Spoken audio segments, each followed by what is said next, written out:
Hey everyone, I have a Jeep tech tip, and this tech tip is going to save you thousands upon thousands of dollars, especially if you're sporting around in a Jeep Wrangler with a 3.2 or the 3.6 Pentastar motor. This is a recommendation that I recommend to everybody before you get larger tires, before you get a lift kit, light bars, or even lockers, okay?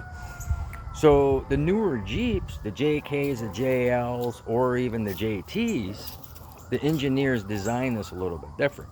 Now, you're going to find this design that I'm about to show you in basically every car out there. And I'm going to turn this around real quick, and then I'm going to show you, and then I'm going to explain it. So give me a second. So real quick, when I turn the video around, I show you this thing comes with vent tubes. Everything for pressure has a vent tube in it, and it's there for a reason. You have a vent tubes for your front and rear differentials. You have a vent tube for your transfer case. You have a vent tube for your transmission. And you also have a vent tube for inside your engine. And that's going to be the primary of this video. And I'm going to show you something. It's going to save you thousands of dollars, especially a lot of people I know keep their Jeep Wranglers. If it's for JK or the JL or JTs, this falls for everybody, okay? So give me a minute. Let me turn this around. So real quick, this is the vent tube for your transmission. Now, your make and model might be a little bit different than this. This is a Jeep JK 2012. This is the vent tube for a transmission, right? Back there, you can see that that's a vent tube for a transfer case. Now, this is the vent tube for the front differential. That's the vent tube for your rear differential. And this will be the vent tube for your inside of your engine, your crank, okay? As you can see it, I have it running somewhere else because I'm going to show you. This follows back to your rear PCV valve, okay? Then I have it running up front. It goes down into an oil catch can. Now, I don't have any fancy diagrams or computer generated where I can show you guys, so I'm just going to explain it. So your engine has pressure, and for the pressure, it relieves the pressure through your PCV valve back in the way the engineers designed this, goes up into your upper intake, past your throttle body, back in for a second burn where it coats everything, and then you get oil vapor everywhere, and there's a lot. And what I'm going to show you here, you're going to be like, wow. The JLs and the JTs are worse. I got a 3-ounce catch can on mine. I know that a lot of Jeep guys, where they got the JLs and the JTs, they've got 9-ounce catch cans, and they're filling them up within 500 miles. And I'm going to show you how much blow-by is in this. You'll be really amazed. So yes, this is a recommendation I recommend. But anyways, so there's vent tubes on everything, because when you build up pressure from the heat, it has to vent. And if it doesn't vent, you start blowing gaskets. Now just imagine blowing some gaskets on this motor, what it's going to cost you for something that costs under 160 bucks when I put it on. So give me a minute, I'm going to show you. And that's the J&L oil catch can. So as you come from here, my valve comes right. Normally the manufacturers have it where it comes back into here, goes back into your upper intake through your lower intake for the second burn, okay?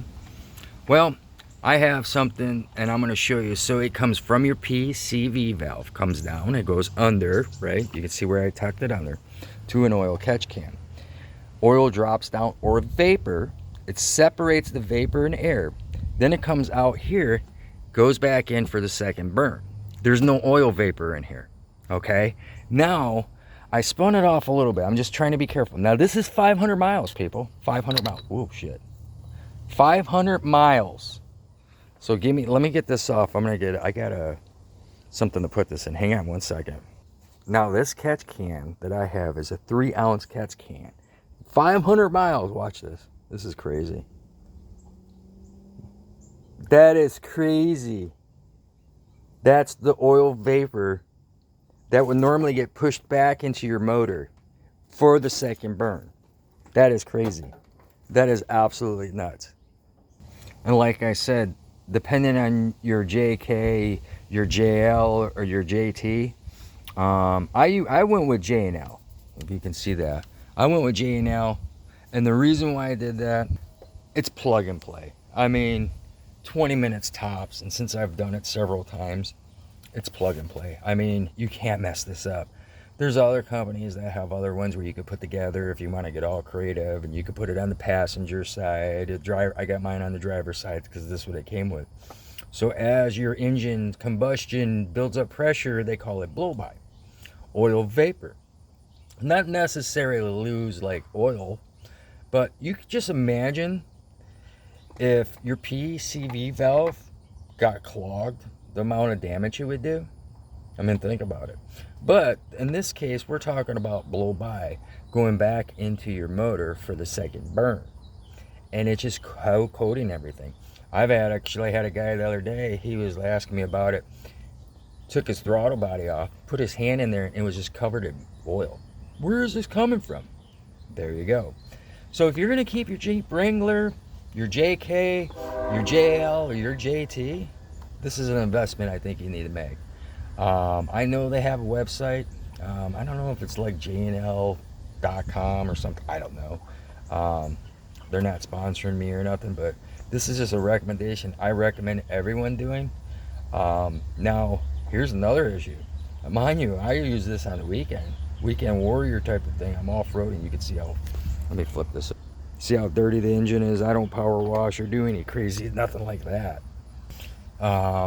I know people with the brand new Jeeps, the JLs and the JTs, they spend a lot of money. And they got 9-ounce catch cans, and they're filling them up with 500 miles. So you can just imagine the stuff that's getting dumped up in there. If you were to pull one of these spark plugs, run a borescope down it and see how nasty it is, it comes from a lot of that. And then the burn from the spark plug, and it could create a lot of damage, and people don't realize it. Now, I know they made them for that so that it doesn't, go back into the atmosphere. Because back in the 1960s, it was just vapor. They would have it go back in the atmosphere. Now they come up this way, EPA, you can't do that no more. But it ruins your engine, especially if you have that 3.2 or the 3.6 Pentastar. So this is a recommendation. I highly recommend it. So do it or don't do it. But I'm doing it, and I've been doing it. And I know there's a lot of difference. So hopefully that helps. Take it with a grain of salt, and everyone have a good day.